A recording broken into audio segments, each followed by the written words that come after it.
Selamat siang teman-teman, perkenalkan nama saya Nicholas Matthew dari Teknik Industri Universitas Pelita Harapan 2019. Pada kesempatan kali ini, berhubungan dengan mata kuliah Manajemen Pemasaran, saya ingin membahas tentang marketing channel. Pertama-tama, saya ingin membahas tentang channel level. Jadi secara umum, ada dua jenis distribution channel yang digunakan oleh banyak perusahaan hingga saat ini. Masing-masing channel tentunya melibatkan banyak pihak, mulai dari produsen barang hingga konsumen. Yang pertama ada distribusi langsung. Bisa dibilang model ini adalah yang paling konvensional dan sering digunakan. Proses ini hanya melibatkan banyak pihak, produsen ke konsumen. Untuk jenis yang kedua ada distribusi tidak langsung. Berbeda dengan jenis yang pertama, distribusi tidak langsung melibatkan banyak pihak dan terbagi lagi menjadi 3 jenis. Jadi indirect distribution ini dibagi menjadi 3. Yang pertama ada one level channel, two level channel, dan juga three level channel. Pada one level channel, proses ini melibatkan 3 pihak, produsen, retailer, dan konsumen. Anda kerap melihat bagian ini di toko baju, furniture, mainan, sepatu, dan sebagainya. Yang kedua, two level channel. Jika sebelumnya hanya melibatkan 3 pihak, proses ini melibatkan banyak pihak, seperti produsen, grosir, retailer, konsumen. Biasanya barang yang dijual adalah barang yang tahan lama. Nah, yang terakhir adalah three level channel. Jenis yang terakhir ini merupakan jenis distribusi modern dengan banyak pihak. Proses pengiriman barang ke konsumen dimulai dari produsen, setelah itu barang akan melalui agen-agen grosir, retailer, hingga konsumen. Grosir dan distributor memiliki peran untuk menyalurkan barang ke daerah-daerah yang terpencil atau jauh dari pusat kota. Saya mengambil contoh sebuah perusahaan roti sari roti. Roti sari roti dijual biasanya melalui agen-agen grosir, kemudian ke retailer, baru ke konsumen. Roti ini pada umumnya akan disalurkan dari jumlah batch pada distributor, kemudian ke toko-toko retail seperti Indomaret, warung, dan sebagainya. Maka konsumen dapat menjumpai roti sari roti di sana. Selanjutnya saya akan membahas tentang vertical marketing system. Yang ada 3. Yang pertama ada corporate vertical marketing system, kemudian contractual vertical marketing system, dan yang terakhir administered vertical marketing system. Jadi sistem pemasaran vertikal atau VMS ini terdiri dari produsen, pedagang besar, dan pengecer yang merupakan suatu kesatuan sistem dan mereka saling bekerja sama. Yang pertama, VMS korporat. Jadi VMS korporat ini mengkombinasikan serangkaian tahap produksi dan distribusi di bawah kepemilikan tunggal. Contoh VMS korporat adalah es krim Baskin Robbins, di mana mereka membuat adonan, kemudian dijadikan es krim, menggunakan resep perusahaan, lalu menjualnya di kedai Baskin Robbins yang terdapat di banyak tempat. Jadi mereka membuat dan juga memiliki toko untuk menjual produknya. Yang kedua ada VMS kontrak atau kontraktual.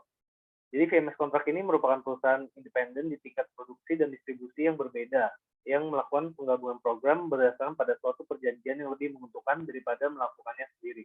Seperti contoh Ace Hardware dengan Chatime, di mana mereka menjalin hubungan kontrak yang dapat dilihat pada tiap lokasi Ace Hardware dimanapun, biasanya terdapat kedai minuman Chatime di dalamnya.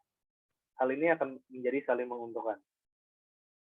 Kemudian yang ketiga ada VMS administrasi, di mana VMS administrasi ini mengkoordinasi serangkaian tahap produksi dan distribusi tidak melalui kepemilikan biasa, tetapi lewat besar dan kekuatan salah satu pihak.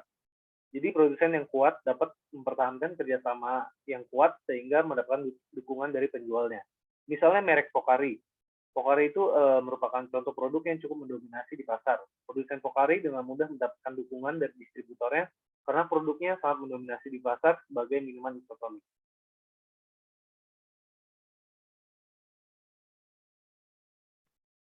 Dan yang terakhir, saya akan menjelaskan tentang langkah-langkah untuk melakukan channel design. Jadi dimulai dari analyze consumer needs, kemudian set channel objective, kemudian identify channel alternative, dan yang terakhir evaluation. Jadi tahap pertama adalah analyze consumer needs, di mana pelanggan yang berbeda itu memiliki tingkat kebutuhan layanan yang berbeda. Pelanggan dengan potensi tinggi perlu ditawarkan backup layanan yang efektif dan profesional, memastikan ketersediaan produk yang bervariasi dibandingkan dengan pelanggan potensial rendah. Perancang saluran pemasaran harus mengetahui bagaimana dapat memberikan layanan yang unggul dan juga memenuhi kebutuhan pelanggan. Seperti contoh perusahaan jam tangan Rolex, di mana konsumen mengharapkan sebuah jam tangan eksklusif yang mewah. Tentunya perusahaan harus menyediakan produk sesuai ekspektasi dan tidak lupa juga juga layanan yang lebih spesial karena sudah tergolong dengan pelanggan potensi tinggi. Masuk ke tahap berikutnya, yaitu tahap menentukan channel objektif. Jadi pada tahap menentukan channel objektif ini, pertimbangan keuntungan dan juga penggunaan aset perlu diperhatikan.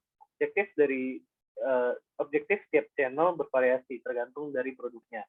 Namun dengan mengidentifikasi tujuan yang ingin dicapai, proses yang akan dijalani tentunya akan lebih efektif dan efisien, baik secara ekonomis maupun tenaga yang dikeluarkan.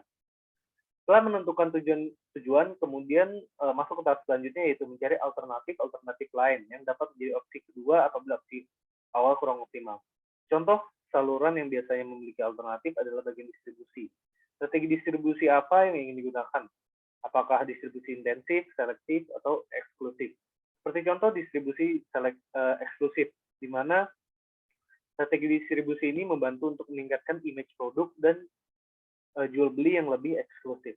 Contoh nyata yang dapat kita lihat dari distribusi eksklusif ini adalah mobil sport dan brand besar seperti Ferrari, Porsche, Bugatti, dan sebagainya. Nah, dan masuk ke tahap terakhir, yaitu tahap terakhir setiap proses merupakan evaluasi. Jadi setelah menentukan tujuan dan mencari saluran alternatif, kemudian masuk ke tahap evaluasi, di mana pada tahap ini mengecek kembali dan membuat keputusan final. Evaluasi dilakukan dengan banyak pertimbangan sesuai dengan kriteria tertentu. Jadi berikut merupakan dasar pustaka yang saya gunakan dalam membuat presentasi ini. Terima kasih telah mendengarkan, semoga bermanfaat.